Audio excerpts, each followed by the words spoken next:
JD Vance, the Ohio senator turned vice presidential nominee, law school graduate, and husband to Ushra Vance since 2014. As we're leading up to the election, you're probably wondering, what would happen if Senator Vance got divorced?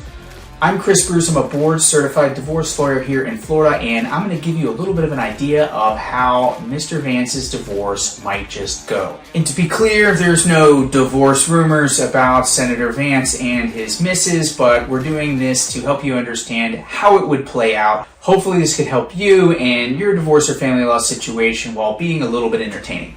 So how would it work for dividing property in Senator Vance's divorce? Well, according to financial disclosures the vice presidential nominee filed on August 9th, he is a multi-millionaire. Now, based on how these disclosure forms go, and check out the link in the description to see it, it's not exactly clear precisely how much money the senator has, but based on the disclosure forms, it's somewhere between $4 and $11 million.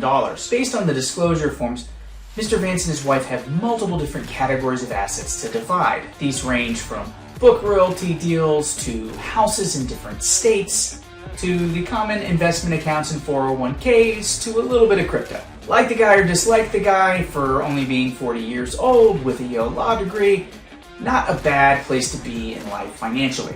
So one of the major assets on the disclosure form is the senator's book deals. If you don't know, Senator Vance became a little bit famous in the Appalachia scene through his book, Hillbilly Elegy. That book was later turned into a Netflix documentary and has become very popular, especially as Mr. Vance was selected to be Donald Trump's running mate.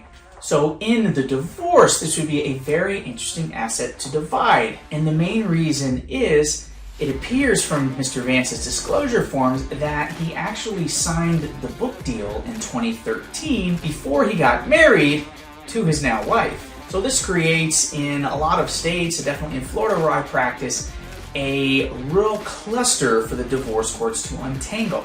If, as an example, Mr. Vance did all of the writing for this book before he got married, there's a good chance that at least a big portion of the money that came from the book and later the movie rights would all be his and not divided with his wife.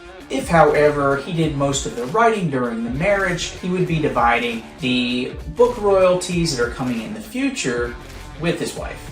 This is the type of thing when it comes up in a divorce that people fight over. It's kind of an aggravating factor that makes it more likely for a divorce case to go to trial. It would really depend on the specifics, and that would require Mr. Vance to come up with proof that he did a lot of writing of the book before he got married, which can be a hard thing to do after 10 years have passed. So then what about the real estate? From the financial disclosure, it's not exactly clear where the real estate is, but from internet sleuthing, it appears that at the very least, there's a home in Ohio and another home that's currently being rented in the Washington, D.C. area. So how would those homes be divided in the senator's divorce? Well, it would depend on the judge. Here in Florida, there are a lot of judges who take the approach of, hey, if the people getting divorced can't figure out how to divide the properties, why should I? And they just order the properties sold and the spouses divide the proceeds. Here, if this ended up in court, you'd probably see Senator Vance arguing to the judge that he should have the real estate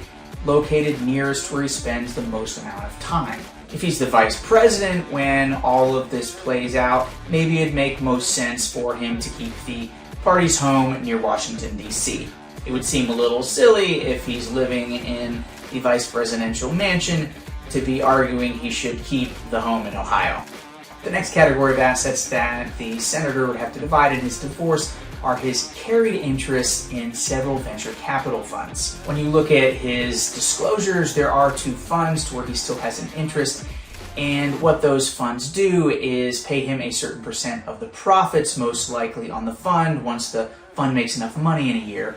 And also, somebody like Senator Vance would typically have an ownership interest in the fund, which it appears he does based on the way his financial disclosures filled out. So in a divorce, it can get a little tricky to value one of these interests in a venture capital fund because it's sometimes hard to figure out what these funds are worth until the fund closes. So sometimes what judges end up doing, and this could happen if Senator Vance gets divorced, is the judges will say, hey, this fund is a marital asset. It was acquired during the marriage. You're not working in this fund anymore. We're just going to hold this asset off to the side. They call it in constructive trust. And when the asset pays out, when the venture capital fund is dispersed, Senator Vance and his wife divide everything equally. This gets a little trickier as there's taxes to divide as the years go by, but that's basically how it would work. Now, the Vance family also has what appears to be, a several $1 million worth of other investment accounts. How is that all dealt with? Well, for those, it's pretty simple. Typically, the judge is going to divide those accounts equally. Sometimes one person might get a little bit more than the other in order for all of the assets and liabilities to balance at the end of the divorce case. Keep in mind, most judges, the starting point is to divide the assets and debts in a manner that allows each spouse to leave the marriage with the same amount of net assets. So sometimes this might mean that somebody like Senator Vance might keep all of the real estate and his wife might get more of the investment accounts, but at the end of the day, after taxes, everything balances.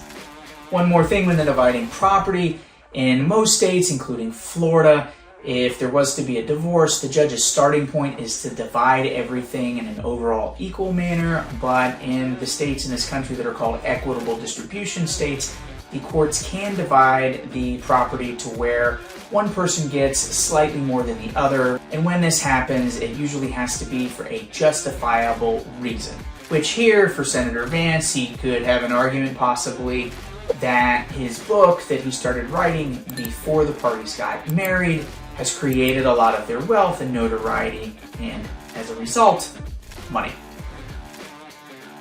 So how would alimony work if Senator Vance was getting divorced? Well, alimony in most states is based on need and ability to pay, and usually there's a formula that puts a cap on the amount. So when it comes to need for alimony, well, Mr. Vance's income, if he was elected vice president, would be just a hair under $250,000 a year. And based on different reports on the internet, he's receiving book royalties, possibly between $500,000 to $800,000 a year. So he clearly would not have a need for alimony. Now, Mrs. Vance, however, has an interesting alimony argument. She was working for one of the largest law firms in the country, to where associate lawyers, as she was, typically make between $200,000 to $300,000 a year. That's big money. However, when Senator Vance was nominated to be the vice presidential candidate with Donald Trump, Mrs. Vance resigned her position. Presumably, this was to not create any conflict of interest between the law firm she was at and the campaign, and to be a supportive spouse in the end of the election season. So currently, as it sits, Mrs. Vance is unemployed. She doesn't have any income. However, is she capable of working? Well, she was previously probably making close to $300,000 a year while utilizing her Yale law degree, one of the best schools in the country. Senator Vance's argument in a divorce would probably be, hey, hon, you can go out and work. You can make $250,000 a year. You don't need any money from me. So how would that argument play out? Well, it would depend on the circumstances and probably a little bit about the election results, but odds are Miss Vance is going to have a pretty marketable career even if her husband loses the election. She can rely on her Yale law degree most likely to make enough money to pay for her expenses, especially after her and her husband divide what appears to be between $4 and $10 million in the divorce. So JD's probably not paying alimony. So how would the children's issues work out? If you've listened to any of Senator Vance's campaign speeches, you know that he and his wife have 3 kids. How would that all work? Well, there would be a need to come up with a time-sharing schedule and to figure out who would make the main decisions for the children. Now, there are a lot of polarizing views about Senator Vance. He said some things that a lot of people don't agree with and a lot of people do agree with. And, his position as example on things like abortion or having kids during marriage or religion, those are all hot topics to be debated in the political stage, but for the most part, that stuff is not going to affect a child custody decision. More likely than not, most judges that would hear a custody case involving these 2 people would be Looking at the husband and the wife, they're both Yale-educated lawyers who've done pretty darn well for themselves, and the court's probably going to determine that they are both separately very fit parents. Unless there's some sort of October surprise coming out about the senator or his wife that we're not aware of. So there could still be some practical things, like if the divorce happens when Senator Vance is the vice president living in Washington, D.C., and his wife wants to move back to Ohio or California, where she's from. How would all of that work? Well, the courts in those situations would look at what are the best interests of the children and make a decision based on that. Typically, kids can only have one home and go to school primarily in one place, so practically what usually happens is the children end up having one location where they go to school, to where they are most of the school year, and the parent in the other location is going to see them on the longer holidays during the school year, the winter break, and then they're going to have a lot more time during the summer, so that when all is said and done in the course of a calendar year, both parents are still going to be around the children a whole lot, even if one parent is living somewhere else. But what about the child support? Well, just because there's equal custody, in most states, it doesn't mean that one parent's not going to pay child support to the other. So here we did a little Florida child support calculation, and a lot of the child support comes down to what are the incomes and what are the amount of overnights each parent spends with the kids. So if there are 3 kids, and JD's income is his $246,000 from being the vice president and about $500,000 from book royalty sales, and his wife goes back to work in the big law firm making $250,000 a year, JD's going to be looking at child support of somewhere around $1,300 a month for 3 kids. That's not a whole lot, at least for somebody with the senator's means.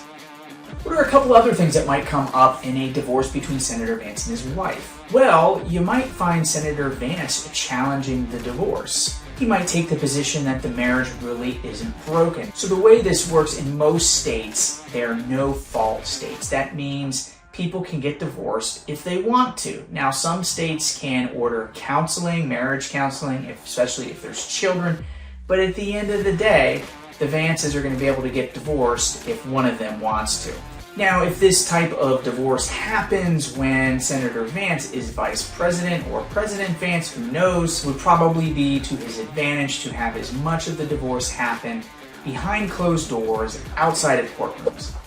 How would he do that? Well, he can use a mediation process to try to resolve things with his wife's lawyer without getting involved into a court proceeding, or if he and his wife really can't agree, they could always elect to have everything besides children's matters decided by an arbitrator. That way there isn't any type of Johnny Depp, Amber Heard divorce drama between these two. So what else do you think would happen in a divorce for JD Vance? Let me know in the comments. And if you think this was helpful, let me know that too. We'd love to find another celebrity to profile to help you with your divorce education. Check out the links in the description. My law firm is in Florida. We help people from Vero Beach south to Miami. We've got a lot of free books where you can read to help you get prepared for the divorce process. If you're at the point of needing to talk to a lawyer for your Florida divorce, there's also a link in the description for contacting my office so that myself or one of my law partners can help you get your questions answered.